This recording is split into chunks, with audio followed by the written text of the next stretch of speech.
We were looking this afternoon at Amos chapter 5 and verse 14. ఈ మధ్యాహ్న సమయంలో మనం ఆమోసు గ్రంథం 5వ అధ్యాయం 14వ వచనాన్ని గురించి మనం ధ్యానిస్తుంటున్నాం. Seek good and not evil, that you may live, and thus may the Lord God of hosts be with you, just as you have said. మీరు బ్రతుకున్నట్లు కీడు విడిచి మేలు వెదకుడి, అలాగు చేసిన ఎడల మీరు అనుకుని చొప్పున దేవుడును సైన్యములకు అధిపతి యెహోవా మీకు తోడుగా నుండును. Then it says, hate evil and love good. తర్వాత వచనంలో ఉంది, కీడును ద్వేషించి మేలును ప్రేమించుడి. So before I can hate evil and love good, I must discern what is good and what is evil. కనుక నేను కీడును ద్వేషించి మేలును ప్రేమించాలి అంటే అసలు కీడు అంటే ఏమిటి, మేలు అంటే ఏమిటి, వీటిని వివేచించగలిగి ఉండాలి. Because our human understanding of good and evil is so corrupt. ఎందుకంటే మన మానవ జ్ఞానం అనేటటువంటిది ఈ వివేచన గురించి చాలా చెడిపోయినట్టుగా ఉంటుంది. And see one verse in Isaiah 5 and verse 20. యెషయా గ్రంథం 5వ అధ్యాయం 20వ వచనాన్ని చూడండి. Isaiah was speaking to certain people in Israel. యెషయా ఇజ్రాయెల్లో ఉన్నటువంటి అనేక మంది ప్రజలతో ఆయన మాట్లాడుతున్నాడు. And he was saying there, Isaiah 5 verse 20, that you people call evil good and good evil. ఇక్కడ 5వ అధ్యాయం 20వ వచనాలు ఏమంటున్నాడంటే, మీరు కీడు మేలనియో మేలు కీడనియో చెప్పుకుంటూ ఉంటున్నారు. He says, woe unto you if you call evil good and good evil. కనుక మీరు కీడును మేలని మేలును కీడని చెప్పినట్టయితే మీకు శ్రమ అంటున్నాడు. So why do some people call evil good? ఎందుకు కొంతమంది ప్రజలు కీడును మేలని పిలుస్తున్నారు? And why do they call good evil? అట్లానే మేలైన దాన్ని మంచిదాన్ని కీడు అనేది చెప్తున్నారు. There are lots of people like that even among Christians today. ఎంతో మంది ప్రజలు ఎట్లా ఉన్నారో క్రైస్తవుల్లో కూడా ఈ దినాల్లో ఇట్లా చేసేవాడు ఉన్నారు. Even among believers. విశ్వాసుల్లో కూడా ఉన్నారు. I don't think they are doing it deliberately. అంటే దీన్ని ఏదో బహిరంగంగా ప్రత్యక్షంగా చేస్తున్నారని నేను అనట్లేదు.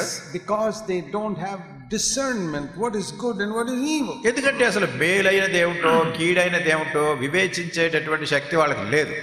Now if I were to ask you a question, ఇప్పుడు మిమ్మల్ని ఒక ప్రశ్న అడుగుతారు, is putting mud into your mouth good or evil? మట్టిని మీ నోట్లో వేసుకోవటం అంటే అది మేలా కీడా? But have you seen your 1-year-old child putting it inside the mouth? మరి మీ 1 సంవత్సరం ఉన్నటువంటి పిల్లవాడు చిన్నవాళ్ళు మట్టి తింటూ ఉంటారు కదా వాళ్ళు. Because he thinks it's good. అంటే వాళ్ళ దృష్టిలో అది మంచి మేలుగా ఉన్నట్టే మట్టి తింటే బాగుందని తింటున్నారు వాళ్ళు. He will even play with a snake thinking a snake is good. అట్లానే ఒక పాము ఉందనుకోండి, పాము కూడా మంచిదని పామును పట్టుకుంటాడు 1 సంవత్సరం ఉన్నాడు. You will not play with a cobra. అయితే మీరు త్రాచుపాముతో అట్లా ఆటలాడరు. But a 1-year-old child will play with a cobra. అయితే 1 సంవత్సరం వయసు ఉన్నటువంటి బిడ్డ త్రాచుపాముతో ఆటలాడతారు. Why is that? ఎందుకది? Because he cannot discern what is good and what is evil. ఎందుకంటే ఏది మంచిదో ఏది చెడో, ఏది కీడు తెచ్చి పెడుతుందో ఏది మేలుకరమో వాళ్ళు గుర్తించలేరు కనుక. As he grows up, he understands, oh, putting mud in the mouth is not good. తను ఎదిగే కొలిది తెలుసుకుంటాడు, నోట్లో మట్టి పూసుకోవటం అంటే మంచిది కాదు, చెడ్డదని. Little children will even go and play in the toilet commode with the water. అట్లనే చిన్నపిల్లలు చూడండి, మన మరుగుదొడ్లు ఉంటాయి కదా, దాని లోపల నా నీళ్లలో చేతులు పెట్టి ఆటలాడుతున్నారు అనుకోండి. They think that's good, playing with the water there. వాళ్ళు అనుకుంటారు ఏదో నీళ్లతో ఆడుతున్నారు మంచిదని వాళ్ళు అనుకుంటారు. Because they're babies, they don't understand. ఎందుకంటే వాళ్ళు చాలా చిన్నోళ్ళు, వాళ్ళకి అసలు ఇది మంచిదో చెడు అనే సంగతే తెలియట్లేదు. So spiritually also, ఆత్మీయంగా కూడా అట్లనే, when you don't grow up spiritually, you will not be able to discern what is good and what is evil. ఆత్మీయంగా మీరు ఎదగకపోయినట్టయితే మేలేమిటో కీడేమిటో వివేచించేటటువంటి జ్ఞానం మీకు ఉండదు. You tell a 1-year-old child putting your hand inside that toilet commode is bad. మీరు 1 సంవత్సరం వయసు ఉన్నటువంటి బిడ్డగా చెప్తారు, ఈ మరుగుదొడ్ల లోపల టాయిలెట్ లో ఆ నీళ్లలో చెయ్యి పెట్టడం అనేది మంచిది కాదు, అది చెడ్డది అని చెప్తారు. Playing with a knife is bad, dangerous. అట్లానే కత్తి పట్టుకునే కత్తితో ఆటలాడితే అది మంచిది కాదు, ఇది చాలా ప్రమాదకరమైందని చెప్తారు. But tomorrow it will do it again. అయినా మీరు ఎంత చెప్పినా రేపు పొద్దున అదే చేస్తాడు. So any amount of instruction cannot change కనుక that child's attitude. ఎన్ని రకాల నియమాలు మీరు చెప్పినప్పటికీ ఆ చిన్న బిడ్డకి ఇది ఏం పనిచేయట్లేదు అది. It has to grow up. ఎందుకంటే దీన్ని గ్రహించాలంటే ఆ బిడ్డ ఎదగాలి. So if you just come to the meeting and listen to a lot of messages, this is good, this is bad, that is not going to change. అట్లానే మీరు meeting వచ్చి ఎన్నెన్నో వర్తమానాలు విని ఇది మంచిది కాదు, ఇది చెడ్డది, ఇది మేలు కాదు, ఇది కీడు, ఇలా ఎన్నెన్నో విన్నా కానీ అది మీకేం సరి పనిచేయదు. You can get a lot of information, but it won't help you. ప్రజలకు ఎంతో భోగట్ట, ఎంతో సమాచారం ఉంది కానీ వాళ్ళకి ఏం సహాయం చేయట్లేదు వాళ్ళ జీవితాల్లో. You have to grow up spiritually. ఆత్మీయంగా ఎదగాలి. See, even a 5-6-year-old child knows that playing around with a knife is dangerous. చూడండి, 5-6-year-old child. 5-6 సంవత్సరాల వయసు ఉన్నటువంటి వాళ్ళు కూడా కత్తితో సాగు చేయడం, ఆటలాడటం అనేటటువంటిది ప్రమాదకరమైనది అనేటువంటి సంగతి తెలియకుండా, Not because somebody taught it, it sees, it has grown up to realize some things are dangerous. ఎవరో నేర్పిస్తున్నారని కాదు, వయసు వచ్చే కొలది వాళ్ళే తెలుసుకుంటారు అట్లాంటి వాటితో ఆటలాడితే చాలా ప్రమాదకరమైనది, అపాయం జరుగుతుందని. The way to discern good from evil is to grow up. గనక మంచి నుంచి కీడు అనేటటువంటిది ఏమిటో దాన్ని వివేచించాలి, గ్రహించాలంటే ఎదుగుదల కావాలి. So these people in Israel in Isaiah's time, they had not grown up. గనక యెషయా ఉన్నటువంటి కాలంలో ఉన్నటువంటి ప్రజలు, ఇశ్రాయేలీయులు, వాళ్ళు ఆత్మీయంగా ఎదిగిన వాళ్ళు కాదు. And I find the same thing with many believers. అనేక మంది విశ్వాసులు కూడా ఇదే సంగతి నేను గుర్తిస్తున్నాను. Why do so many believers watch dirty cinemas? ఎందుకు విశ్వాసులైనటువంటి వాళ్ళు అనేక మంది అసభ్యకరమైనటువంటి సినిమాలన్నీ చూస్తున్నారు? They're like little babies playing with snakes. వాళ్ళు ఎలా ఉన్నారంటే ఈ నాగుపాముతో ఆటలాడుతున్న చిన్నపిల్లల మాదిరిగా ఉన్నారు. That thing is spoiling their mind, but they don't realize it. అయితే అది వాళ్ళ మనసును పాడు చేస్తుంది, కానీ ఆ గుర్తింపు లేదు వాళ్ళకి. Why do believers watch TV serials that pollute their mind? విశ్వాసులైనటువంటి వాళ్ళు టెలివిజన్ సీరియల్స్ చూస్తున్నారు కదా, అది మనసుని ఎంత పాడు చేస్తుందో మీరు గమనిస్తున్నారా? They are just like that baby who can drink a bottle of poison thinking it is some juice. ఏదో ఒక సీసా విషం తీసుకుని అదేదో జ్యూస్ తీయగా ఉంటుంది అనుకుని తాగిన చిన్నపిల్లల మాదిరిగా ఉన్నారు వీళ్ళు. This is the only way is by growing up, then we know that's bad, that's good. అది చెడైంది లేకుంటే మంచి అయింది గుర్తించాలంటే కావాల్సింది ఏంటంటే ఎదుగుదల ఉండాలి. There are so many young people who have a computer who watch all types of filthy pictures on the internet. యవనస్తులైనటువంటి వాళ్ళు చాలా మంది పిల్లలు ఇంటర్నెట్ లో చాలా అసభ్యకరమైనటువంటి దృశ్యాలు, సినిమాలు చూస్తూ ఉంటారు. Not only young people, even some married people. యవనస్తులైనటువంటి వాళ్ళే కాదు, చాలా పెద్దవాళ్ళైనటువంటి వాళ్ళు కూడా ఈ అసభ్యకరమైన కంప్యూటర్ లో చూస్తూ ఉంటారు. Why do they do it? ఎందుకు చేస్తున్నారు? They think it is good. అది మంచిది అనుకుంటున్నారు. It's like drinking poison for the mind and thinking it's good. అది ఎలా ఉంటున్నారంటే మనసులో విషం తాగినా బాగానే ఉంటుందని ఎలా అనుకుంటున్నారు తెలియని వాళ్ళు, అట్లానే ఇది కూడా మంచిది అనుకుంటున్నారు. A little child does not know the difference between juice and poison. ఒక చిన్న బిడ్డకి అసలు తీయగా ఉండే జ్యూస్ ఏమిటో విషం ఏమిటో ఈ రెండింటికి భేదం తెలియదు. And when you can feast your eyes on filthy pictures, you also don't know the difference between poison and juice. అట్లానే మీ కళ్ళను అసభ్యకరమైనటువంటి దృశ్యాలు, పటాలు వాటి వైపు తిప్పుతున్నప్పుడు మీకు కూడా విషం అంటే ఏమిటో లేకుంటే జ్యూస్ అంటే ఏంటో రెండు భేదం తెలియట్లేదు. Or if you don't forgive somebody because they did some harm to you, you don't forgive them. లేకుంటే ఎవరన్నా మీకు హాని కలిగించారనుకోండి, వాళ్ళు మీరు క్షమించట్లేదు. You think that's good? మంచిదే అనుకుంటున్నారు మీరు ఇది. No, that is another poison. అది మరొక రకమైన విషయం. Because when you don't forgive somebody, you're destroying your own soul. ఎందుకంటే మీరు ఇతరులను క్షమించకపోవడం ద్వారా మీ మనసును మీరే నాశనం చేసుకుంటున్నారు, పాడు చేసుకుంటున్నారు. You know, once one very upright young man came to Jesus. ఒకనొకప్పుడు చాలా యథార్థపరుడైనటువంటి ఒక యవనస్తుడు యేసు ప్రభువు దగ్గరికి Read వచ్చాడు. in Mark 10:17. మార్కు సువార్త 10వ అధ్యాయం 17వ వచనంలో He wanted to know how to get eternal life. నిత్య జీవం పొందాలంటే ఏం చేయాలి తెలుసుకోవాలనుకున్నాడు. So he came to Jesus and said, how can I get eternal life? Mark 10:17. Mark సువార్త 10వ అధ్యాయం 17వ వచనంలో యేసు ప్రభువు దగ్గరికి వచ్చి నిత్య జీవం పొందాలంటే నేను ఏం చేయాలని చెప్పాడు. And Jesus said, why do you call me good? No one is good except God. యేసుక్రీస్తు ప్రభువారు ఏమన్నారంటే, యేసు నన్ను సత్పురుషుడని ఎలా చెప్పుచున్నావు? దేవుడు ఒక్కడే గాని మరి ఎవడును సత్పురుషుడు కాడు. Only God is good. దేవుడే సత్పురుషుడు, మంచివాడు. Jesus was not saying I am not good. అంటే నేను మంచివాడిని కాదు అని చెప్పట్లేదు యేసు ప్రభువారు. He could have been asking him, do you really believe I am God?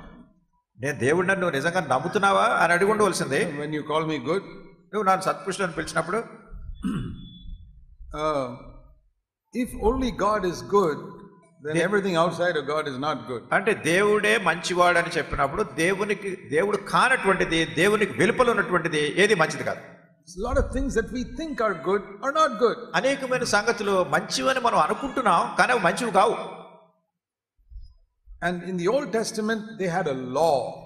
పాత నిబంధనలో ధర్మశాస్త్రం ఉండేది.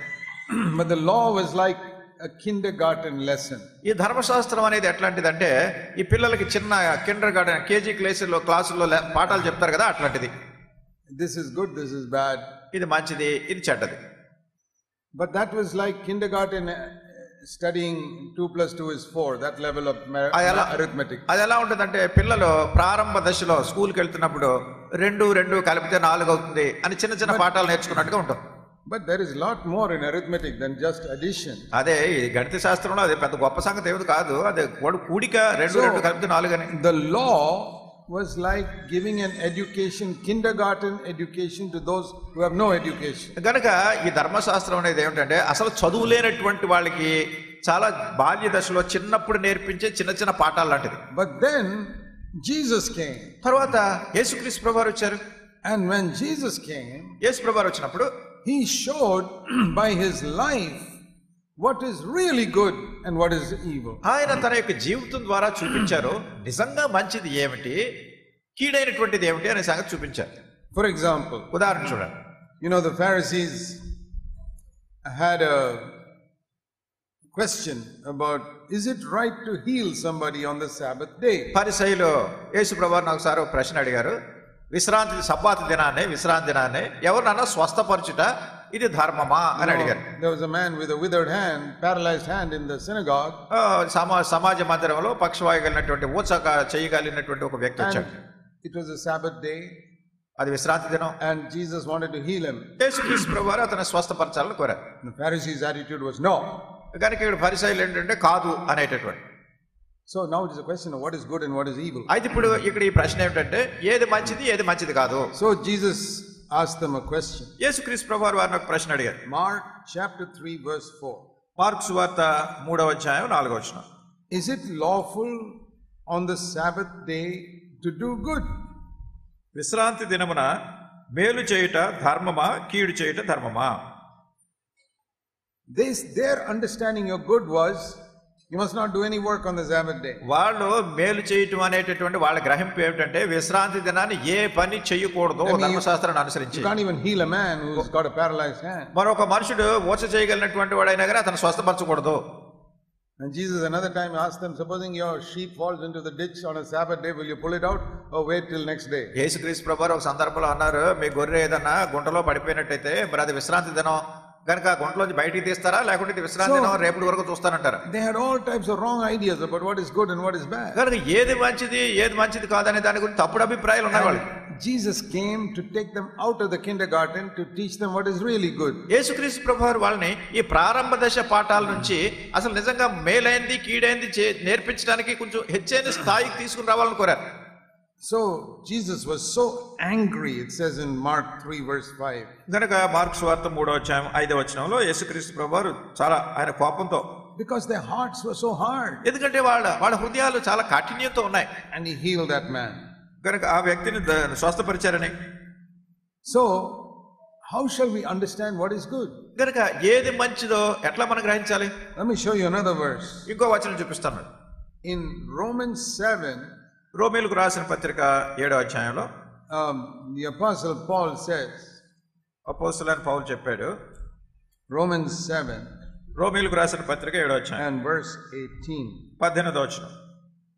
I know that in my flesh there is nothing good. నా యందు అనగా నా శరీరమందు మంచిది ఏదియో నివసింపదని నేను ఎరుగుదును. Now we may think there are so many good things in our flesh. మనం అనుకోవచ్చు మన శరీరంలో చాలా మంచివి ఉన్నాయి. We help other people. మనం ఇతరులకు సహాయం చేస్తూ ఉంటాం. We are very clever. మనం చాలా తెలివైన వాళ్ళం. We read the Bible. Bible చదువుతున్నాం. But Jesus said this, Bible says there's nothing good in our flesh. అయితే బైబిల్ చెప్తుంది, యేసుక్రీస్తు ప్రభువారు చెప్పారు మనలో ఏ మంచి లేదని. Here are two statements. ఇక్కడ రెండు రకమైనటువంటి మాటలు ఉన్నాయి. One, there's nothing good in man's flesh. ఒకటి ఏమిటంటే మనుషుని జీవితంలో మేలైంది మంచిది ఏది లేదు. and only God is good. Jesus said that. యేసుక్రీస్తు ప్రభువారు కేవలం దేవుడే మంచి సత్పురుషుడు. యేసు ప్రభువారు. Now, if we look at our flesh, ఇప్పుడు మన బట్టలు దుస్తులు చూస్తే we have our own dividing of what is good and what is bad in our life. మన యొక్క జీవితాల్లో ఏది మంచిది కాదు అనేటటువంటి దాన్ని విభాగించడానికి ఉన్నాయి రెండు సంగతులు. Each of us have a different standard. మనలో ప్రతి వాళ్ళం కూడా రకరకాల అంతస్తులు ఈ గ్రహింపుని గురించి. Some people may say, drinking a little bit alcohol is not bad. కొంతమంది ఏమనుకుంటారంటే కొంచెం తాగటం అంత పెద్ద చెడు కాదు అనుకుంటారు. Some others may say even a cigarette is not bad. కొంతమంది అంటారు సిగరెట్ కాల్చడం కూడా అంత పెద్ద చెడ్డది కాదు అనుకుంటారు. Or some seeing a cinema is not bad. కొంతమంది అంటారు సినిమా చూడటంలో తప్పే ఉందండి అంటారు. And some people say no, that is bad. కొంతమంది అంటారు లేదా చెడు అంటారు. So we all have different standards of what is good and what is bad. ఇట్లా రకరకాల అంతస్తులు, రకరకాల గ్రహింపు, ఏది మంచిది ఏది చెడ్డది అని. And according to our own standard we try to separate good and bad. కనుక మన సొంత అంతస్తుని బట్టి, మన గ్రహింపుని బట్టి మనం ఏం చేస్తామంటే ఇది మంచిది చెడ్డది అని మనమే వీటిని నిర్ణయించుకుంటూ ఉంటాం. This started from the Garden of Eden. ఇది ఏదెను వనము నుండి ప్రారంభమైంది. In the Garden of Eden there was a tree that will teach you what is good and what is evil. కనుక ఏదెను వనములో అక్కడ ఏంటంటే ఒక వృక్షం ఉంది, అది మంచి చెడ్డల తెలివినిచ్చు వృక్షం. And the devil said, అపవాది చెప్పాడు సాతాను, we are talking about good and evil. చూడండి ఇక్కడ మంచి చెడ్డల గురించి మనం మాట్లాడుతున్నాం ఇప్పుడు. See what God said. దేవుడు ఏం చెప్పాడు? God said to them, there is a tree of knowledge of good and evil. Genesis 2 verse 9. ఆదికాండం 2వ అధ్యాయం 9వ వచనంలో you read about two trees, tree of life and tree of knowledge of good and evil. ఇక్కడ రెండు చెట్లను గురించి, అది జీవ వృక్షాన్ని గురించి చూస్తున్నాం, మంచి చెడ్డలు తెలివినిచ్చే వృక్షాన్ని గురించి చూస్తున్నాం. God told them, దేవుడు వాళ్ళతో చెప్పాడు 16వ వచనం, from any tree you can eat freely. మరియు దేవుడైన యెహోవా ఈ తోటలోనున్న ప్రతి వృక్ష ఫలములను నీవు నిరభ్యంతరంగా తినవచ్చు. Tree of life, you can go and have it. కనుక ఇక్కడ జీవ వృక్షం ఉంది, నువ్వు దాన్ని తినవచ్చు. But verse 17, tree of knowledge of good and evil you must not eat because you will die. 17వ వచనం, అయితే మంచి చెడ్డల తెలివినిచ్చు వృక్ష ఫలములను తినకూడదు, నీ వాటిని తినవని నిశ్చయముగా చచ్చెదవని నరునికి ఆజ్ఞాపించాడు. Have you ever thought of the reason for that? అది ఎందుకో, దీని కారణం ఏంటో ఎప్పుడైనా ఆలోచించారా? Doing evil you will die, that we can understand. కనుక ఈ చెడు చేసినట్టయితే మనం చనిపోతాం, అది గ్రహించగలం. But how can knowledge of good and evil bring death? అయితే మంచి చెడ్డల తెలివినిచ్చేటటువంటి ఆ తెలివి ఎట్లా మరణాన్ని తీసుకొస్తుంది? Isn't it good to know good and evil? కనుక మంచి చెడ్డ తెలుసుకోవటం మంచిదే కదా. Don't we teach our children good and evil? కనుక ఏది మంచిది ఏది చెడ్డదని పిల్లలకు మనం బోధిస్తూ ఉంటాం కదా. But the Lord said, if you eat from that tree of knowledge of good and evil you will die. ప్రభు చెప్పాడు, అది మంచి చెడ్డల తెలివినిచ్చే ఆ వృక్ష ఫలాన్ని మీరు తింటే మీరు చచ్చిపోతారని. What is the meaning of that? దాని అర్థం ఏమిటి? But if you eat the tree of life you'll have life. అయితే జీవ వృక్ష ఫలాలను తింటే మీరు జీవాన్ని కలిగి ఉంటారు. You have to relate to that, to what Jesus said, only God is good. అయితే దాన్ని బట్టి యేసుక్రీస్తు ప్రభువారు చెప్పింది మీరు గుర్తించవచ్చు, దేవుడే మంచివాడు సత్పురుషుడు. The tree of life is a picture of life in the Holy Spirit. జీవ వృక్ష ఫలం అనేటటువంటిది అది పరిశుద్ధాత్మలో ఉన్నటువంటి జీవాన్ని గురించినటువంటి దృష్టిమార్గం. The tree of knowledge of good and evil is where I get this information in my own mind and I decide myself what is good and evil. మంచి చెడ్డల తెలివి అనేటటువంటిది దాని జనడం ద్వారా నాకు ఒక మనసు వస్తుంది. ఆ మనసు ఏం చేస్తుందంటే ఏది మంచిదో ఏది చెడ్డదో ఇదే నిర్ణయించే తెలివి కలిగి ఉంటుంది. Just like Adam had that choice, ఆదామునకు ఎంపిక చేసుకునేది కలిగి ఉన్నట్టు all of us are facing that choice today. మనలో ప్రతి వాళ్ళు కూడా ఈ దినాన్ని ఈ ఎంపికను గురించే మనం పరిస్థితుల్లో ఎదుర్కొంటున్న వస్తాం. Like all the people in the world, we can use our mind and decide this is good, this is evil. ఈ లోకంలో ఉన్నటువంటి ప్రజలందరూ కూడా వాళ్ళ మనసు ఉపయోగించి ఇది మంచిది ఇది చెడ్డది అని ఎట్లా నిర్ణయిస్తున్నారు. And there are a lot of people who feel telling a few lies it's not bad. చాలా మంది ఏమనుకుంటారంటే ఏదో కొన్ని అబద్ధాలు చెప్తే ఏం తప్పలేదంటారు. Getting angry, that's not bad. ఎవరి మీద కోపం వచ్చింది అనుకోండి, కోపం వస్తే తప్పే ఉందంటారు. But when you come to the life of God, అయితే దేవుని జీవము, దేవుని జీవితాన్ని గురించి చూస్తే tree of life, ఈ జీవ వృక్షం and the fullness of the Holy Spirit, పరిశుద్ధాత్మ దేవుని యొక్క సంపూర్ణత, then you say telling lies is bad. అబద్ధం చెప్పడం అంటే చెడు అంతే కదా. Getting angry is bad. కోపపడటం అనేటటువంటిది కూడా చెడ్డది. Seeing all these filthy movies is bad. అసభ్యకరమైనటువంటి సినిమాలు ఇవన్నీ చూడడం కూడా చెడ్డది. So if I use my own mind I will die. నా సొంత మనసు ఉపయోగించి చేస్తే నేను చనిపోతాను అంతే. Because I can be deceived as to what is good and what is bad. ఎందుకంటే ఏది మంచిదో ఏది చెడ్డదో నేను చేస్తూ నన్ను నేను మోసగించుకుంటున్నాను. So the Bible warns us about this Bible దీని గురించి మనల్ని హెచ్చరిస్తుంది in many ways. అనేక విధానాల్లో. Let me show you a verse in Proverbs chapter 3. సామెతల గ్రంథం 3వ అధ్యాయంలో ఒక వచనం చూపిస్తాను మీకు. In Proverbs chapter 3 also you see about this tree of knowledge and tree of life. సామెతల గ్రంథం 3వ అధ్యాయంలో కూడా ఇది ఈ మంచి చెడ్డలు తెలివిచ్చే జ్ఞానాన్ని గురించి జీవవృక్షాన్ని గురించినటువంటి తలంపు ఇక్కడ ఉంది. Proverbs 3 verse 5. సామెతల గ్రంథము 3వ అధ్యాయము 5వ వచనం. Trust in the Lord with all your heart. నీ స్వబుద్ధిని ఆధారం చేసుకొనక నీ పూర్ణ హృదయంతో యెహోవా యందు నమ్మికించు. That is the tree of life. ఇది నిజమైనటువంటి జీవం. Don't lean on your own understanding. That's the tree of knowledge of good and evil. నీ స్వబుద్ధిని ఆధారం చేసుకోవద్దు అనేటువంటిది ఏమిటంటే మంచి చెడ్డల తెలివి కలిగి ఉండటం. So in verse 5 you have these two trees. కనుక ఈ 5వ వచనంలో ఈ 2 వృక్షాలు ఉన్నాయి. If you lean on your own understanding, you will die. నీ స్వబుద్ధిని నువ్వు ఆధారం చేసుకుంటున్నావు అంటే నువ్వు మరణాన్ని తెచ్చిపెట్టుకుంటావు. You trust in the Lord to guide you, you will live. యెహోవా యందు నువ్వు నమ్మికుంచడం అనేటటువంటిది నీవు జీవిస్తావు. Here's the tree of life. అది జీవవృక్షం. Verse 6. 6వ వచనం. In all your ways acknowledge him, నీ ప్రవర్తన అంతటి యందు ఆయన అధికారమునకు ఒప్పుకొనుము, and he will direct your path. అప్పుడు ఆయన నీ త్రోవలను సరళం చేయను. He will show you what is good and what is evil. ఏది మంచిది ఏది చెడు ఆయన చూపిస్తారు నీకు. So there are two ways in which I can find out what is good and what is evil for me. ఏది మంచిదో ఏది చెడ్డదో తెలుసుకోవడానికి 2 మార్గాలు ఉన్నాయి ఇప్పుడు. One is to use my own human understanding. ఒకటి ఏమిటంటే నా మానవ జ్ఞానాన్ని ఉపయోగించి వాటిని ఏదో తెలుసుకోవడం. And the other is, like I said in the last session, to listen like Mary to God. రెండవది ఏంటంటే నేను మధ్యాహ్నం వర్తమానంలో చెప్పినటువంటి రీతిగా మరియ ఏ రీతిగా దేవుడు చెప్పే మాటలన్నీ వింటూ కూర్చుందో అదే విధానం. You know that story we read about Martha, as soon as Jesus came, went into the kitchen and started cooking food. మార్తను గురించి ఆ కథలో మనం చూస్తాం కదా. యేసుక్రీస్తు ప్రభువు రాగానే తొందరగా వంటగదిలోకి వెళ్ళిపోయి వంటలో వార్పులు చేయడం ప్రారంభించింది. She was not watching cinemas in the kitchen. అంటే సినిమా ఆ వంటగదిలో సినిమాలు ఏం చూడట్లేదేమే. No. కాదు. She was cooking food for Jesus and his 12 disciples. యేసుక్రీస్తు ప్రభువారికి ఆయనతో వచ్చిన 12 మంది శిష్యులకి వంటలు చేస్తుందామే. Now you tell me. ఇప్పుడు చెప్పండి. If Jesus comes to your house with 12 disciples. యేసుక్రీస్తు ప్రభువారు 12 మంది శిష్యులతో మీ ఇంటికి వచ్చారనుకోండి. And one of your sisters rushes to the kitchen to make food for them. గనక సహోదరిలో ఒక ఆవిడ వెంటనే వంటగదిలోకి పరిగెట్టుకు వెళ్ళిపోయి వీళ్ళకి వంటలు చేయడంలో నిమగ్నం అయిపోయింది అనుకోండి. Is that a good thing or a bad thing? అది మంచిదా చెడ్డదా చెప్పండి. Tell me. చెప్పండి అది మంచిదా చెడ్డదా? According to our human understanding, it's a very good thing. గనక మన మానవ జ్ఞానంతో ఆలోచిస్తే చాలా మంచిదని అనిపిస్తుంది. Then why did Jesus rebuke Martha, saying, "Oh, you're worried about so many things"? మరి యేసుక్రీస్తు ప్రభువారు మార్తను ఎందుకు ఆయన గద్దిస్తున్నారు? నువ్వు అనేకమైన పనులు పెట్టుకుని తొందరపడుతున్నావు ఎందుకని కొంచెం గద్దించారు ఆయన్ని.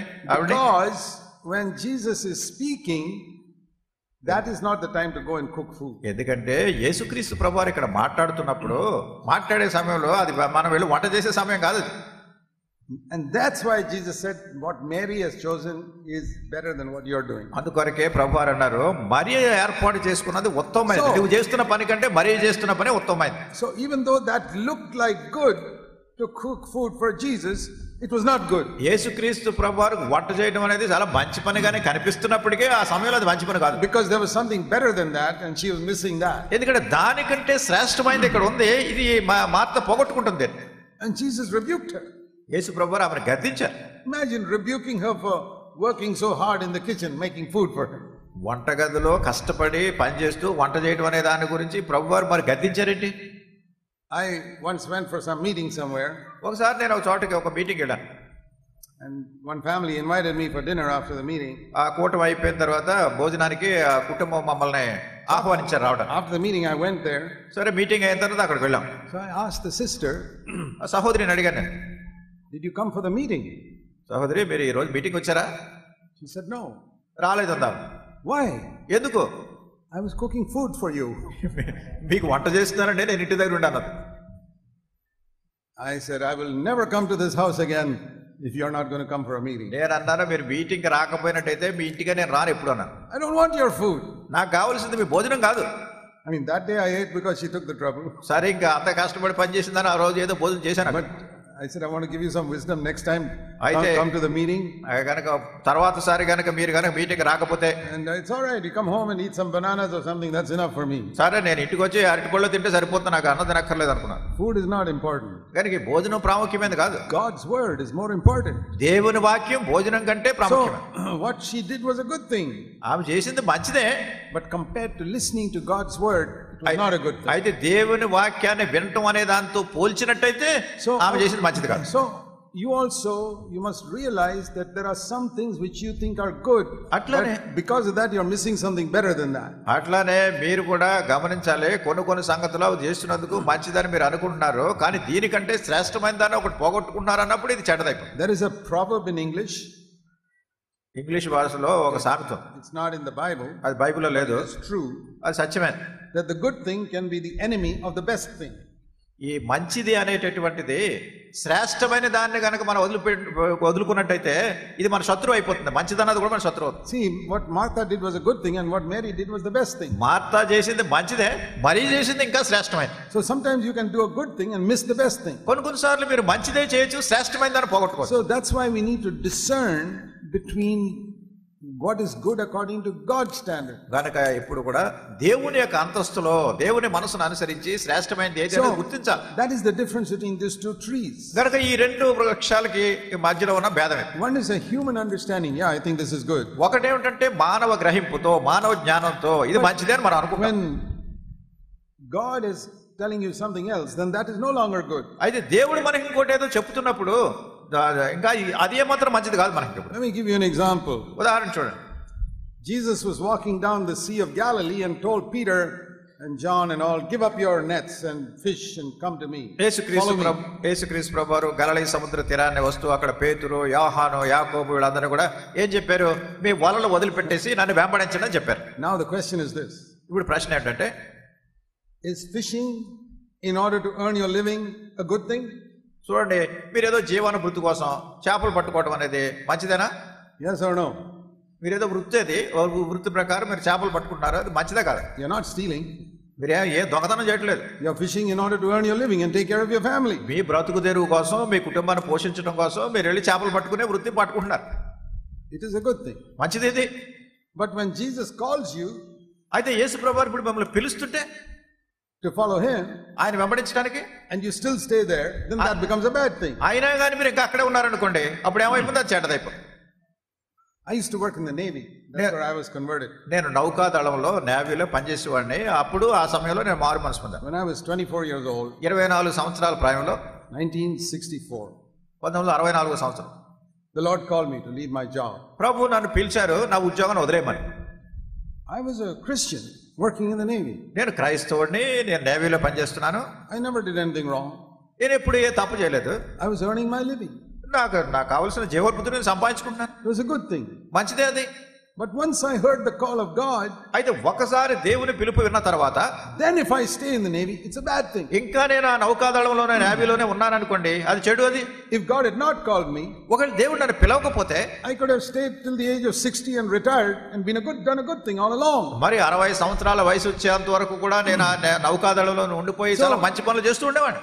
Very often we think something is good, it's not good. చాలా తరచుగా మనం ఏదో మంచి అని అనుకునేది మంచిది కాదు. Because God is calling us to something better. ఎందుకంటే దేవుడు ఇంకా మరి శ్రేష్టమైన దానికి మనల్ని పిలుస్తున్నాడు. The other way around is also right. మరి ఇంకో రకంగా తిప్పు చూసినా కూడా ఇది మంచిది అనిపిస్తుంది. If God has not called you to full time work and you go to full time work, that's also wrong. దేవుడు నిన్ను పూర్తి సమయం సేవకు నిన్ను పిలవలేదు, అయినా కానీ ఆయన పిలవకపోయినా నువ్వు వెళ్ళిపోయావు, అది కూడా తప్పు. Some mothers will take their one son and say, oh Lord, I dedicate this son for your work, now you can have him for your work. కొంతమంది ఏమంటారంటే, దేవుడా నాకు ఒక్కడే కొడుకున్నాడు, నా ఒక్క కొడుకుని నీ సేవకు నేను ప్రతిష్ఠిస్తున్నాను, సమర్పిస్తున్నాను, నీ సేవలో వాడుకో అంటారు. I have 4 sons. I never dedicated any of them for God's work. నాకు 4 కొడుకులు ఉన్నారు. 4లో ఎవరిని కూడా దేవుని సేవ పరిచర్య కొరకు నేను సమర్పించలేదు. I dedicated them to do God's will, whatever it is. దేవుని యొక్క చిత్తం ఏమైందో అది వాళ్ళు చెయ్యాలని వాళ్ళు ప్రతిష్ఠించాను అంతే.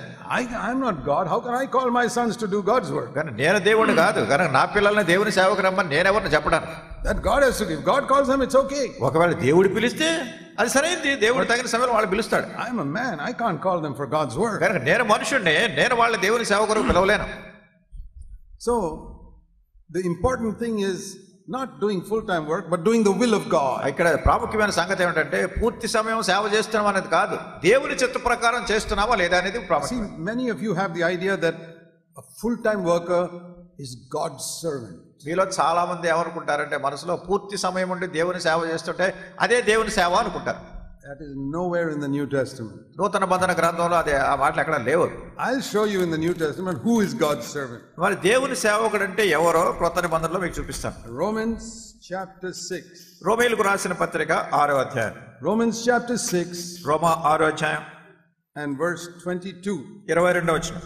Here it says, when you are freed from sin, you become a servant of God. మీరు పాపము నుండి విడుదల పొందినప్పుడు, విమోచింపబడినప్పుడు దేవునికి దాసులు అవుతున్నారు. So when do you become a servant of God? నీవు దేవుని సేవకుడు అయినప్పుడు. When you're freed from sin, not when you're freed from your earthly job. ఇక్కడ ఏమిటంటే నువ్వు పాపము నుండి విడిపించబడ్డావు, అంటే భూ సంబంధమైన ఉద్యోగం నుంచి విడిపించబడ్డావు అని కాదు. Now you tell me this, answer this question. ఇప్పుడు ఈ ప్రశ్నకు జవాబు చెప్పండి. Is it easier to give up your job or to give up sin? మీరు పాపాన్ని వదిలిపెట్టడం తేలిక, మీ ఉద్యోగాన్ని వదిలిపెట్టడం తేలిక? Oh, it's very easy to give up our job. ఉద్యోగాన్ని వదిలేయడం చాలా తేలిక. Hey, I'm going to serve God. నేను దేవుని సేవిస్తాను. But that is not how you become a servant of God. ఆ రీతిగా మీరు దేవుని సేవకులు కాలేరు. The Bible says you must be free from sin. Bible చెప్తుంది నీ పాపా నుంచి నువ్వు పూర్తి విడుదల పొందాలి. In fact, when I was trying to understand this matter of serving God, దేవుని సేవించేటటువంటి అంశాన్ని గురించి నేను గ్రహించడానికి it became clear to me.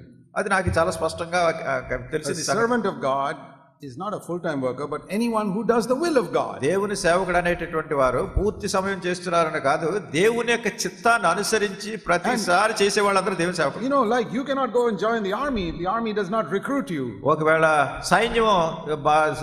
సైన్యంలో మిమ్మల్ని చేర్చుకోకపోతే మీరు వెళ్ళి సైన్యంలో సేవ చేయలేరు.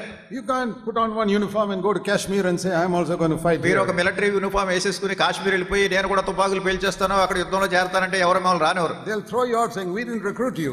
నిన్ను మేము చేర్చుకోలేదా, మిమ్మల్ని బయటకు పంపించేస్తారు. You can't join the Lord's army as a full-time worker if he doesn't call you. అట్లనే ప్రభు మిమ్మల్ని పిలవందే మీ అంతటి మీరు వెళ్ళిపోయి దేవుని సైన్యంలో చేరలేరు. I have seen hundreds of people in India who are full-time workers who I don't believe God called them at all. భారతదేశంలో వందలాది ప్రజలు నేను చూశాను పూర్తి సమయం సేవకు సమర్పించుకుని దేవుని సేవకులు అంటారు, కానీ వాళ్ళు దేవుని సేవకు పిలిచినట్టు అసలు ఏం అనిపించట్లేదు. I don't see God backing up their ministry. అసలు వాళ్ళ పరిచర్య వెనకాల దేవుడు ఉన్నాడని కనపట్లేదు ఎక్కడ. If God calls you, he'll back up your ministry. దేవుడు కనుక నిన్ను పిలిస్తే నీ పరిచర్య వెనక దేవుడు ఉంటాడు. So this is how we can have an idea of what is good and is not good. కనుక దీని ద్వారా మనం ఒక గ్రహింపు వస్తుంది, ఏది మంచిది ఏది మంచిది కాదు. So you look at the life of Jesus, you'll really see what is good. యేసుక్రీస్తు ప్రభువారి యొక్క జీవితాన్ని మనం చూసినట్టయితే నిజంగా ఏది మంచిదో అనే సంగతి గుర్తిస్తాం. For example, ఉదాహరణ చూడండి. You know, when he was 30 years old, ఆయన 30 సంవత్సరాల వయసు ఉన్నప్పుడు at his baptism, ఆయన బాప్తిసం తీసుకున్న సమయంలో the voice from heaven said, "This is my son with whom I am well pleased." ఆకాశం నుండి ఒక శబ్దం వచ్చింది, ఈయన నా ప్రియకుమారుడు, ఈయన యందు నేను ఆనందించుచున్నాను. That means God was saying everything he has done so far is perfect. అంటే దేవుడు చెప్తున్నాడు ఈయన చేసినటువంటి ప్రతిదీ కూడా ఎంతవరకు చాలా పరిపూర్ణమైనది. That is God Almighty giving a certificate about Jesus, watching his life for 30 years. సర్వశక్తిమంతుడైనటువంటి దేవుడు 30 సంవత్సరాల జీవితాన్ని పరీక్షించి ఈయన గురించి దేవుడు ఒక సర్టిఫికెట్ ఇస్తున్నాడు. What was Jesus doing those 30 years? ఈ 30 సంవత్సరాలు ఏం చేస్తున్నారు యేసుప్రభువారు? He was not a full-time worker. ఆయన ఏదో పూర్తి సమయం సేవకుడు కాదు. He did not heal the sick. ఆయన రోగులను స్వస్థపరచలేదు. He never cast out a demon. ఆయన దెయ్యాలను వెళ్ళగొట్టలేదు. He never preached one sermon. ఒక్క ప్రసంగం కూడా చేయలేదు. He never traveled anywhere outside Nazareth. నజరేతు దాటి ఎక్కడ ప్రయాణం చేయలేదు.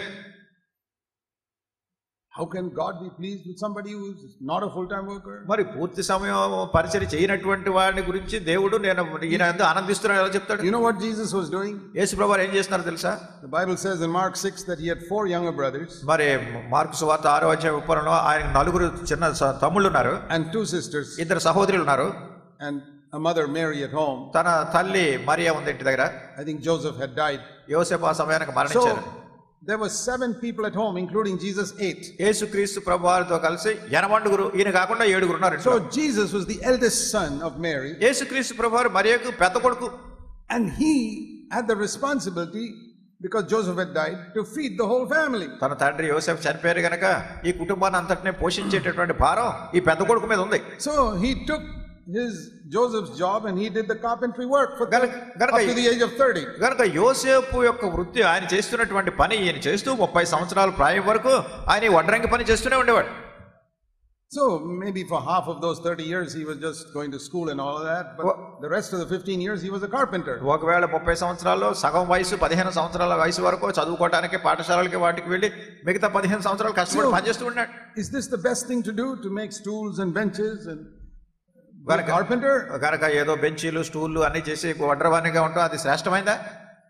Yeah, if that is God's will, that is the best thing to do. అదే దేవుడి చిత్తం, దేవుడు చేసిన ఏర్పాటు, కనుక అది శ్రేష్టమైంది. God was very happy with him, not because he was a full-time worker, but because he did the will of God. ఆయన పూర్తి సమయం దేవుని సేవించాడని కాదు, దేవుని యొక్క చిత్తాన్ని అనుసరించి జీవిస్తున్నాడు, అదే దేవుని దృష్టిలో శ్రేష్టమైంది. That means in his business he never cheated anybody. అంటే తను చేస్తున్న వ్యాపారంలో ఎప్పుడు ఎవరిని మోసం చేయలేదు. He never told anybody any lies. This is some special type of wood when it was not special type. ఎవరికి అబద్ధాలు చెప్పలేదు. దీన్ని చాలా చాలా ప్రత్యేకమైనటువంటి కర్రతో చేశానండి, ఇది చాలా బాగుంటుందని ఎట్లాంటి మాటలు చెప్పి అమ్మకం పెట్టలేదు. He never covered up the cracks in the wood with putty and tried to fool people. లేకుంటే ఆ చెక్కకి అక్కడక్కడ పగుళ్ళుంటే దానికి ఏదో పట్టి పెట్టేసి మక్కు అది పెట్టేసి కనపడకుండా చేసేసి అట్లా అమ్మలేదు. He was absolutely honest. చాలా యథార్థంగా ఉన్నాడు ప్రతి విషయంలో. He didn't become the richest carpenter in Nazareth. నజరేతులో ఉన్నటువంటి వడ్రంగ వాళ్ళందరికంటే ఈయన ధనికుడు అయిపోయాడని కాదు. But he was the most honest carpenter in Nazareth. అయితే నజరేతులో ఉన్నటువంటి వడ్రంగ వాళ్ళందరిలో కంటే చాలా యథార్థపరుడైనటువంటి వడ్రంగ. You ask anybody who does business, it's వ్యాపారాలు చేసే వాళ్ళని ఎవరన్నా అడగండి. It's very easy to tell lies, very easy to cheat people. ప్రజలను మోసం చేయాలన్నా, ప్రజలతో అబద్ధాలు చెప్పాలన్నా చాలా సులువు చెప్పేస్తారు వాళ్ళు. Very easy to say some product is good when it is not good. ఒక ఏదైనా వాళ్ళు తెచ్చినటువంటిది ఉత్పత్తి చాలా మంచిది కానప్పుడు చాలా శ్రేష్టమైనదని చెప్పేస్తారు వాళ్ళు. Jesus never did it. యేసుక్రీస్తు ప్రభువారు ఇట్లాంటివి అక్కడ చేయలేదు. There we see what it means to be good. గనుక ఏది మంచిదైందో మంచి చేసినప్పుడే దేవుని మనసుకు మంచివాడిగా ఉంటున్నాడు. You don't have to be a full-time worker. దీన్ని చేయడానికి నువ్వు పూర్తి సమయం సేవకుడిగా ఉండక్కర్లేదు. Seek to be free from sin.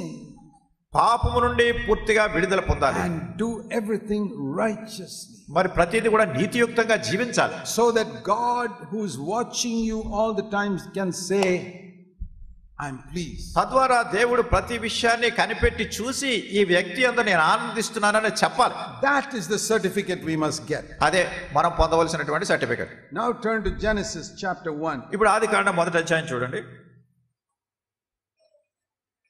In the beginning, verse 1, God created the heaven and earth and it was perfect. ఆదియందు దేవుడు భూమి ఆకాశములను సృజించెను. ఇది చాలా పరిపూర్ణంగా ఉంది. Because the Bible says, Bible చెప్తుంది, everything that comes from heaven is perfect. మరి పరలోకాన్ని నుంచి వచ్చిన సమస్తము కూడా మంచిదే.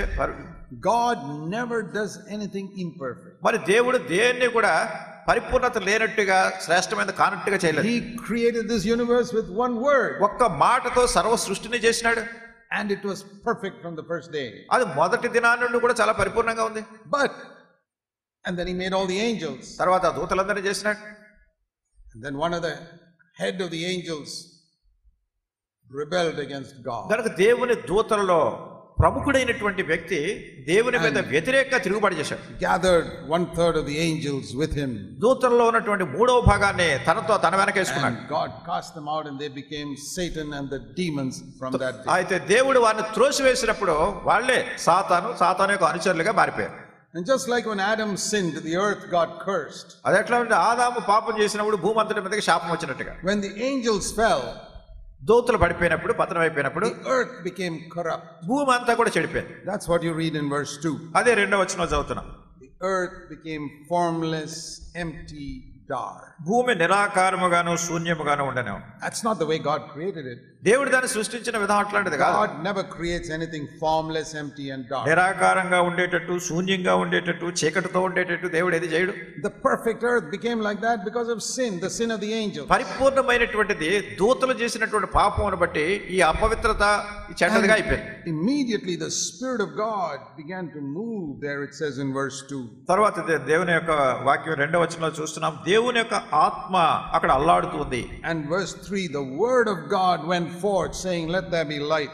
3వ వచనంలో దేవుని యొక్క వాక్యం, దేవుని యొక్క మాట వెలుగు కమ్మని పలికినప్పుడు, right at the beginning you read how the Holy Spirit and the word of God together began to work on this spoilt earth. గనక ప్రారంభంలోనే దేవుని యొక్క మాట, పరిశుద్ధాత్మ పతనమైపోయినటువంటి భూమిని ఏ రీతిగా సంధిస్తూ దాన్ని బాగు చేస్తున్నాయో చూస్తున్నాం. No, that perfect earth is a picture of the way God created Adam also ఈ perfectly. పరిపూర్ణమైనటువంటి భూమి ఏ పటాన్ని చూపిస్తుందంటే ఆదామును కూడా దేవుడు మొదట అదే రీతిగా పరిపూర్ణమైన వ్యక్తిగా సృజించాడు. And just like the devil spoiled that earth, he spoiled Adam. గనుక అపవాది ఈ భూమిని పాడు చేసినటువంటి రీతిగా ఆదామును కూడా పాడు చేశాడు. And immediately the Holy Spirit and the Word of God began to work on man. వెంటనే దేవుని యొక్క వాక్యము దేవుని యొక్క ఆత్మ అవి పనిచేస్తూ ఉంటే మళ్ళీ బాగు చేయడానికి. And God did not change the earth in one day. దేవుడు ఒక రోజులో ఈ భూమిని మార్చలేదు. Day by day by day by day over a period of 6 days. ఒక దినం తర్వాత ఒక దినం తర్వాత ఒక దినం తర్వాత ఒక దినం అట్లా 6 దినాల పని.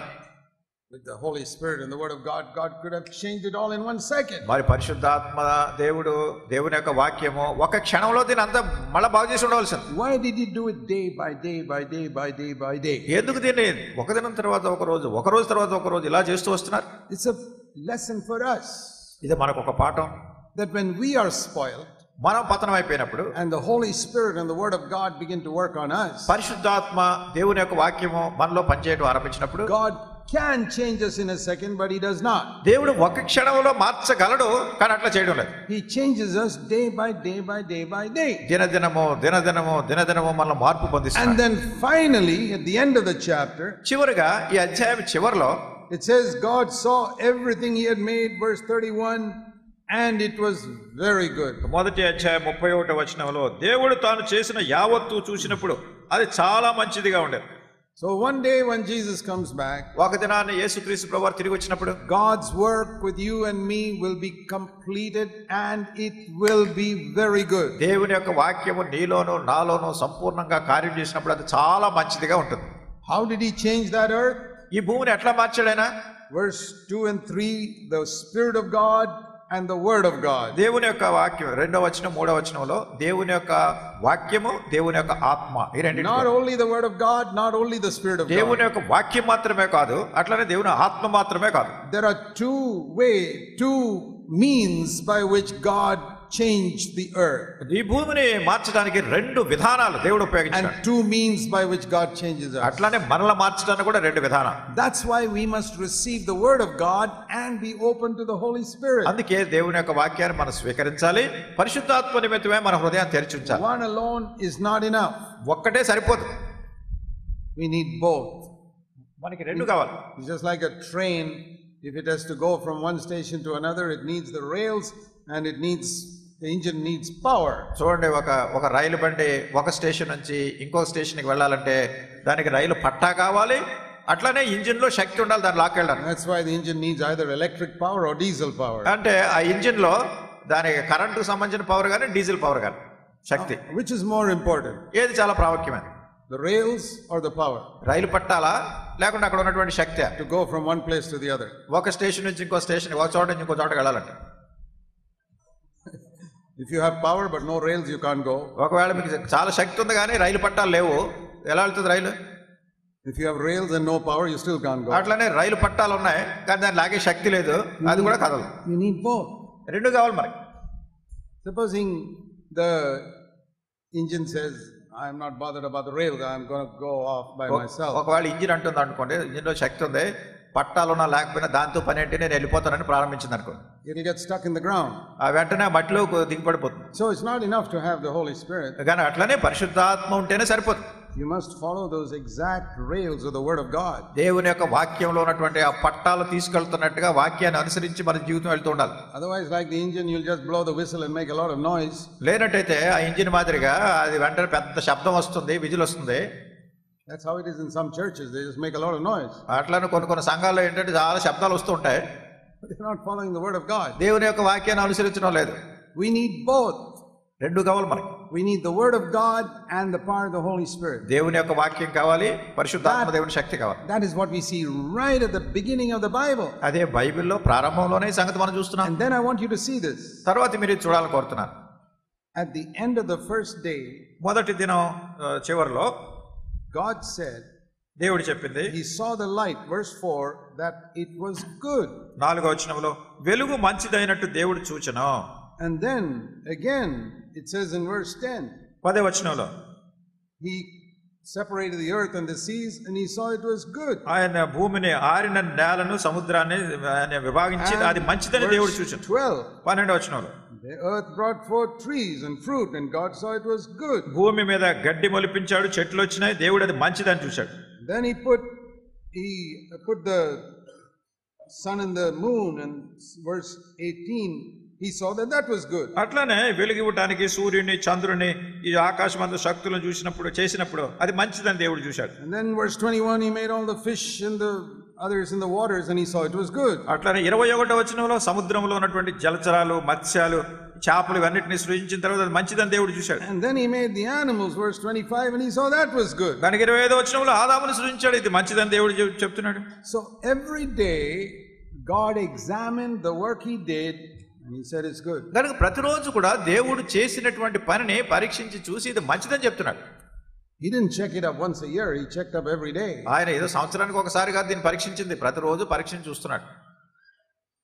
Our children have examinations maybe once in 3 months or once in 6 months. చూడండి, మన పిల్లలకి సాధారణ పరీక్షలు 3 నెలలకు ఒకసారి 6 నెలలకు ఒకసారి ఉంటాయి. God was examining every day. అయితే దేవుడు ప్రతిరోజు మనల్ని పరీక్షిస్తున్నాడు, పరీక్ష పెడుతున్నాడు మనకు. And every day he said 100%. ప్రతిరోజు కూడా 100కి 100 మార్కులు రావాలి. Good. మంచిది. What do we learn from that? దీని నుంచి మనం ఏం నేర్చుకుంటున్నాం?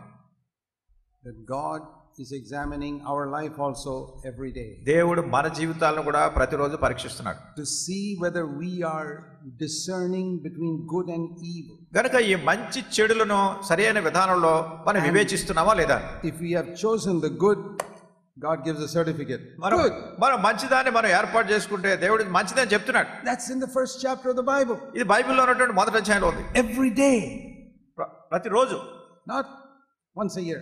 సంవత్సరానికి ఒకసారి కాదు. Do you seek to live like that?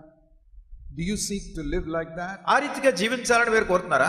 Every day, ప్రతిరోజు you want God to look at your life and దేవుడు it's good. దేవుడు మీ జీవితాన్ని చూచి ఇది మంచిదిగా ఉంది అని దేవుడు చెప్పాలని ఆ విధానంలో జీవించాలని మీరు కోరుతున్నారా? You know, that's how the apostle Paul lived. అపోస్తలుడైన పౌలు ఎట్లా జీవించాడు? Paul was about maybe 57 or 58 years old when he wrote 2 Corinthians.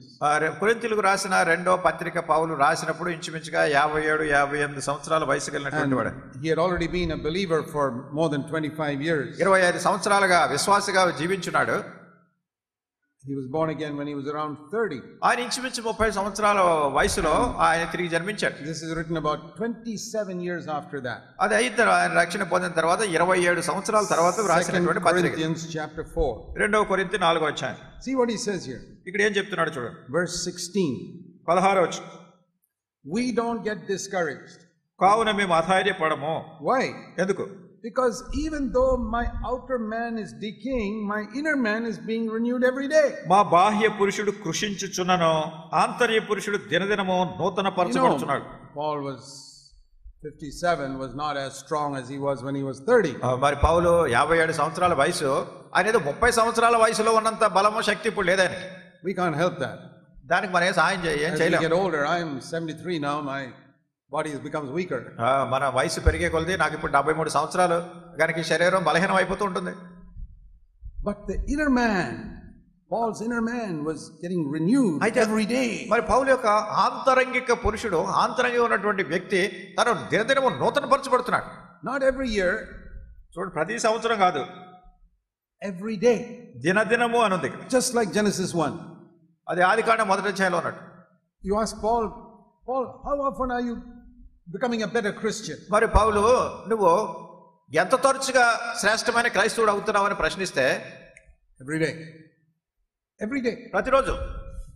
That means you were saying, today I'm a better Christian than I was yesterday. అంటే ఈ రోజు నా పరిస్థితి ఎలా ఉండాలంటే నిన్నటి దినం కంటే ఈ రోజు శ్రేష్టమైన క్రైస్తవునిగా ఉండాలి. And tomorrow I'll be a better Christian than I am today. రేపటి దినాన్ని ఈ రోజు ఉన్న క్రైస్తవత్వాన్ని కంటే రేపటి ఉన్న క్రైస్తవత్వం నాలో ఇంకా శ్రేష్టమైన. Wow, that is a really high standard. అది నిజంగా చాలా ఉన్నతమైనటువంటి స్థాయి. I mean, most of us, at least if we become a better Christian after 1 year, that is itself is good. మనలో అనేక మంది కనీసం ఒక సంవత్సరం అయిన తర్వాత మరి శ్రేష్టమైన క్రైస్తవునిగా ఉండటం మంచిదే. But many Christians are not even becoming better after 1 year. అయితే అనేక మంది క్రైస్తవులు సంవత్సరం అయినా కానీ శ్రేష్టమైన క్రైస్తవులు కావట్లేదు. Can God look at your life and say, good? మరి దేవుడు మీ జీవితాన్ని చూసి మంచిది అని చెప్పగలరా? It's not what men say. మనుషులు ఏం చెప్తున్నారు అది కాదు. So many believers are waiting for men to say good. చాలా మంది విశ్వాసులు ఏం చేస్తారంటే ఇతర వ్యక్తులు వాళ్ళు చూసి మీరు చాలా బాగున్నారు అని ఎప్పుడు చెప్తారా అని చూస్తూ ఉంటారు. But men can only see the outside of your life. మనుషులు ఏం చేస్తారంటే మీ బాహ్య జీవితాన్ని చూస్తూ బయటికి కనపడే జీవితాన్ని చూస్తూ ఉంటారు. Jesus once told the Pharisees, యేసుక్రీస్తు ప్రభువారు ఒకసారి పరిసయ్యులతో చెప్పారు, your cup is clean on the outside, but the inside is all filthy. మీ పాత్ర బయట చూస్తే చాలా శుభ్రపరిచారు, ఆ పాత్ర లోపల మాత్రం అది చాలా మురికితో మాలిన్యంతో ఉంది. Now, supposing somebody is giving you a cup of tea, చూడండి, ఎవరన్నా మీకు ఒక కప్పు టీ ఇస్తారనుకోండి, are you more keen that the outside should be clean or the inside should be clean? కప్పు టీ ఇచ్చినప్పుడు ఆ టీ కప్పు బయట శుభ్రంగా ఉండాలని కోరుతారా మీరు, లేకుండా లోపల శుభ్రంగా ఉండాలని కోరుతారా? Outside, even if it's dirty, doesn't matter if the inside is clean. బయటికి కొంచెం మురికిగా కనపడినా పర్వాలేదు, కానీ లోపల మాత్రం చాలా పరిశుభ్రంగా ఉండాలి. If I get a glass of water, I don't care if the outside of the glass is dirty, the inside is clean, it's enough. నాకు ఎవరైనా గ్లాసులో నీళ్ళు ఇచ్చారనుకోండి, ఆ గ్లాసు బయటికి ఎలా కనపడుతుందో నాకు అక్కర్లేదు, కానీ లోపల మాత్రం పరిశుభ్రంగా ఉందా లేదా, పరిశుభ్రం ఉంటే చాలు. That's what Jesus told the Pharisees. అదే పరిసయ్యులతో యేసుక్రీస్తు ప్రభువారు చెప్పారు. You are only worried about the outside. మీరేదో బయట ఉన్నదాన్ని చూస్తున్నారు. So when people give you a certificate, good. కనుక ప్రజలు నీ మంచోడువు అని మీకు సర్టిఫికేట్ ఇస్తున్నారు అనుకోండి. Maybe your elder brother says your life is good. ఒకవేళ పెద్దలైనటువంటి వాళ్ళు చెప్తారు నీ జీవితం బాగానే ఉందని. What is he looking at? The outside of your life or the inside of your life? అలా చెప్పినప్పుడు నీ జీవితం బయట జీవితాన్ని చూస్తున్నారా, నీ లోపల ఉన్న జీవితాన్ని చూస్తున్నారా? Outside. బయటే. But when God says it is good, అయితే దేవుడు ఇది మంచిదని చెప్పినప్పుడు what is he looking at? ఆయనే చూస్తున్నారు. Inside. లోపల చూస్తున్నారు. See, you can look at my preaching and say, oh, good. ఏదో నేను బోధించడం చూసి మీరు అనొచ్చు ఇది చాలా బాగుంది ఈ బోధన. But I'm not interested in that. దాని విషయంలో నాకు శ్రద్ధ లేదు. I want God to look at my heart and say good. నేను కోరేది ఏంటంటే దేవుడు నా హృదయాన్ని చూసి ఈయన మంచివాడు అని చెప్పాలి. If you have not been worried about that till today, from today onwards you must be concerned about that. ఎంతవరకు దాని విషయం మీరు చింతించకపోతే కనీసం ఈ రోజైనా దాని గురించి మీరు పట్టించుకోండి. That will help you to grow spiritually more than anything else. ఆత్మీయంగా ఎదగటానికి, వేరే ఇతరమైన దేనికంటే కూడా ఆత్మీయంగా ఎదగటానికి ఇది మీకు సహాయపడుతుంది. Otherwise, like Isaiah said, we will call good evil and evil good. లేనట్టయితే యెషయా చెప్పినట్టుగానే మీరు మేలుని కీడు అంటున్నారు, కీడుని మేలు అంటున్నారు. And what did we read in Amos? ఆమోసులో ఏం చూస్తున్నాం? Seek good and avoid the evil, then God will be with you. మీరు మేలుని వెతికిది కీడుని మీరు విడిచిపెట్టినట్టయితే దేవుడు మీతో ఉంటాడు. But which good? ఎటువంటి మంచిది? Not man certifying that I'm good. నేను మంచివాడని మనుషులు నన్ను సిఫారసు చేసి సర్టిఫికేట్ ఇవ్వడం కాదు. I want to tell you something. మీకు ఇంకో సంగతి చెప్పాలనుకుంటున్నాను. Don't care for the opinion of men. మనుషులు ఏం చెప్తున్నారా, వాళ్ళ మన గురించి, వాళ్ళ మనసులో ఏమన్నా దాని గురించి మీరు ఏం చింతించకండి. They can't see your inside. ఎందుకంటే మీ ఆంతరంగిక లోపల ఉన్న దాన్ని వాళ్ళు చూడలేరు. Even your husband who's lived with you 40 years cannot see your inside. 40 సంవత్సరాల నుంచి మీ భర్త మీతో ఉన్నప్పటికీ మీ మనసులో ఉందో ఏముందో ఆయన చూడలేడు. Your wife who's lived with you 40 years can't see what's going on in your mind. అట్లనే నీ భార్య 40 సంవత్సరాల నుంచి నీ భార్యగా ఉన్నా కానీ నీ మనసులో ఏముందో అనే సంగతి ఆవిడకి తెలియదు. You can look so nice on the outside and your mind may be filthy. నీవు బయటకు చూస్తే చక్కగా కనిపించవచ్చు, మనసంతా కూడా కలుషితం అయిపోయి మురికిగా ఉండొచ్చు. And everybody in the church can think you're a wonderful person. సంఘంలో ఉన్నటువంటి ప్రతి వాళ్ళు కూడా నీవు చాలా గొప్ప వ్యక్తివి, అద్భుతంగా ఉన్నావని చెప్తూ ఉండొచ్చు. నేను But God may say, you're not good, you're filthy. దేవుడు అంటాడు నీవు మంచివాడు కాదు, నీవు అంత చెడిపోయినాడు అంటాడు. Just like he told the Pharisees. పరిసయ్యులతో చెప్పినట్టుగానే. See, the people in the synagogue saw the Pharisees on the outside and said, oh, what Bible knowledge, they are all very good. సమాజ మందిరాల్లో ఉన్నటువంటి పరిసయ్యుల్ని ప్రజలు చూసి ఎంత గొప్ప బైబిల్ జ్ఞానం ఉందండి, మీరు చాలా మంచివాళ్ళు గొప్పవాళ్ళు అని చెప్తూ ఉండేవారు. Jesus looked at the inside and said, not good, evil. అయితే యేసుక్రీస్తు ప్రభువారు వాళ్ళ హృదయాంతరంగంలో ఉన్న సంగతి చూసి ఇది మంచిది కాదు, చెడు ఉందో మీలో అనేవారు. So seek the approval of God. కనుక దేవుని యొక్క నిజమైనటువంటి చిత్తాన్ని వెతకాలి. Let me ask you a question. మిమ్మల్ని ఒక ప్రశ్న అడుగుతాను. If 10,000 people say you're a prophet, will you become a prophet? 10,000 మంది ప్రజలు మిమ్మల్ని ప్రవక్త అని అంటున్నారు అనుకోండి, మీరు ప్రవక్త అవుతారా? No. If 10,000 people say you're a devil, will you become a devil? 10,000 మంది మీరు దయ్యం, నువ్వు సాతాన్ అన్నారు అనుకోండి, మీరు సాతాన్ అవుతారా? Then why are you worried about what people say?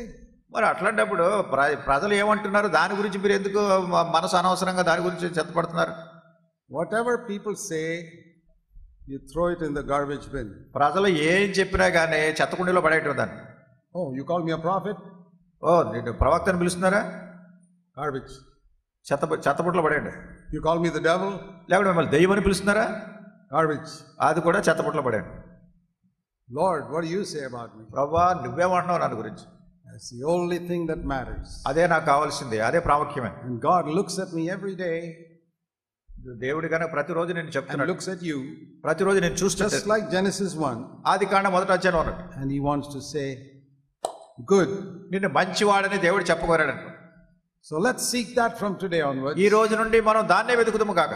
Say, Lord, I really want to be good in your eyes, not in the eyes of man. ఓ ప్రభువా, మనుషుని యొక్క దృష్టిలో, మనుషుని నేత్రాల్లో కాదు, నీ దృష్టిలో నేను మంచివానిగా ఉండగోరుతున్నాను. Like we read in Amos, I want to seek after the good. ఆమోసు గ్రంథంలో మనం చూసినటువంటి రీతిగా మేలుని వెతికే వాళ్ళుగా ఉండాలి. The good according to God's standard, not man's standard. దేవుని అంతస్తులో ఉన్నటువంటి మేలు మనుషుని అంతస్తులో ఉన్నది కాదు. Let's pray. ప్రార్థన చేసుకుందాం. Heavenly Father, పరలోకపు తండ్రి, help us to always seek your approval, ఎల్లప్పుడు కూడా మీ నిజమైనటువంటి చిత్తాన్ని వెతికే వాళ్ళగా మమ్మల్ని చేయండి. so that we can really be changed day by day. తద్వారా దినదినము కూడా మేము మార్పు పొందే వాళ్ళంగా ఉందము కాక. Pray in the name of our Lord Jesus Christ. మా ప్రభువైన యేసుక్రీస్తు నామమున ప్రార్థిస్తున్నాం తండ్రి. Amen. ఆమేన్.